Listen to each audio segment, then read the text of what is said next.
Hey everybody, it's Jeannie at Richland Sewing Center on Tuesday, and we were having a lot of fun today. There's a group of ladies next door sewing that have rented the annex, and we've been busy over here as well as going back and forth. I am looking for a quilt that I know I finished, and I had it layered, ready to quilt. I have the binding cut, and I know where that is. I had it in my hand this morning, and I can't find the quilt. It's big, and it's got these big circles on it with birds. I'm like, I don't know where I could have. Bethany said, oh, it's probably in your closet. And I'm like, it's big. So I'm frustrated because I can't find it. But aside from that, we were able to put yesterday's live on our YouTube channel, which is Richland Sewing Center. So if some of you, it has a title and it has a date, and they will stay on there. And the fun thing was we had some lives on there from 2011, I think, what they were, of some things we've done here at the store. So it was kind of fun looking at some of those things too. So some of you may want to take a look. I've got a different color hair on every time, I think. So I'm back in front of my Brother machine. It really doesn't matter what machine I'm in front of. But one thing I want to talk to you about today is thread positioning. I had a conversation with my friend Peggy this morning about this very same thing, which made me think about doing it here. So I'm going to turn this around, and hopefully I still am talking here. But as you can see, I'm in front of my machine. I have some threads up there on top, and I also have a roll of toilet paper. And I know that sounds really silly, but it's an easy way to demonstrate what I'm going to talk about. So there are two types of thread as far as how they are wound onto the spool. And it really makes a difference how you thread your machine with those kind of threads. So these threads, these happen to be embroidery threads, are what they call cross wound. And what you can see are kind of diagonal lines coming off of those threads. These three threads, this metallic, the monofilament, and this is a sulky decorative thread, are straight wound. I think you can see the difference.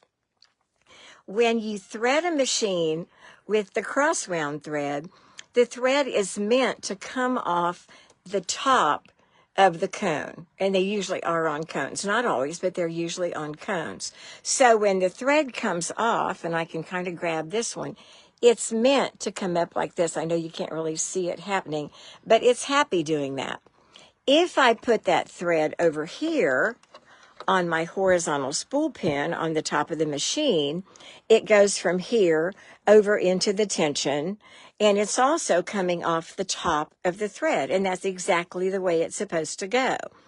If I somehow put it on a vertical spool pin, I'm just going to sit it here.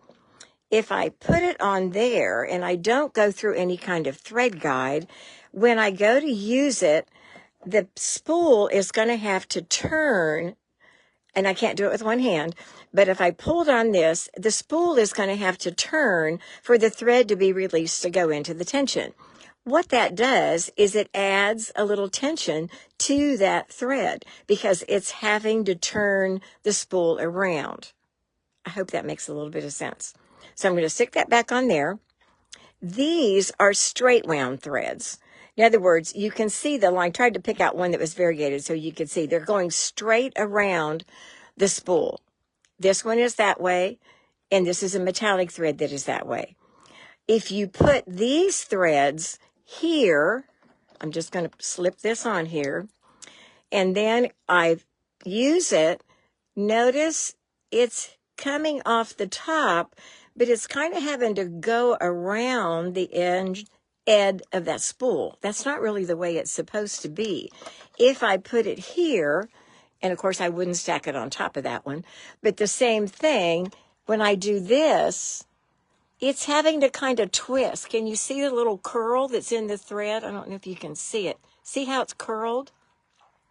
So that's not the best way because you really don't want your thread to twist when you use it. So the straight wound threads, if you put them on here, I'm going to put this here, maybe. And then this particular machine has a thread guide right here. So if I take it from here back to that thread guide, See, when it's turning, it's still going straight. Oh, I didn't get it through the hole in the middle of the thread. That would help, wouldn't it? Let me see if I can do this with one hand. There we go. So when I do this, see, it comes off real smooth. It's not, that's great. Some machines have a vertical spool pin. Sometimes it's an additional thing. Some of them snap on top of the bobbin winder spindle. Sometimes they push in back there. And so those are for the straight wound threads. I hope that makes a little bit of sense. Some of these threads, this is the monofilament. If you let that twist while you're sewing, sometimes the monofilament, and we call it invisible thread, can be a little cranky anyway. So that's not a good thing to do. Now over here, this is my demo. And yes, it is a roll of toilet paper. So just imagine that this is a straight wound spool of thread because the toilet paper goes evenly around. I know you're laughing. Don't laugh.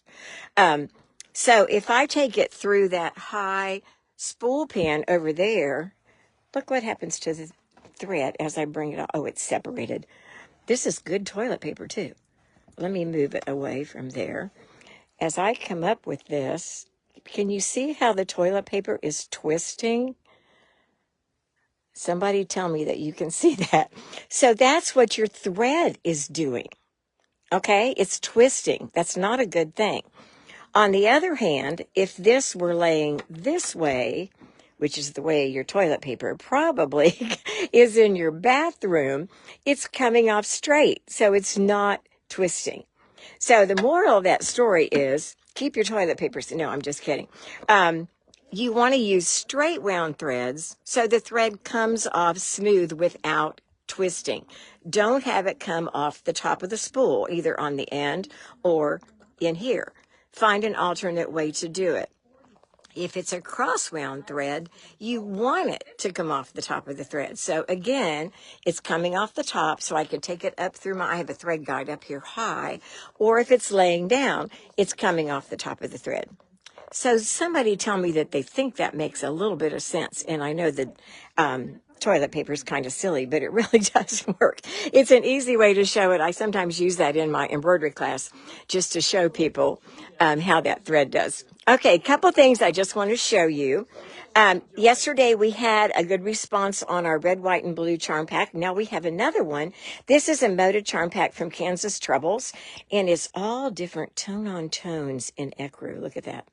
So if you're making a quilt that needs a lot of ecru for background or to be in the middle of a piece block or whatever, this one's great. So that is good. I wanted to show you this. This is what I really want to make my tamarack jacket out of.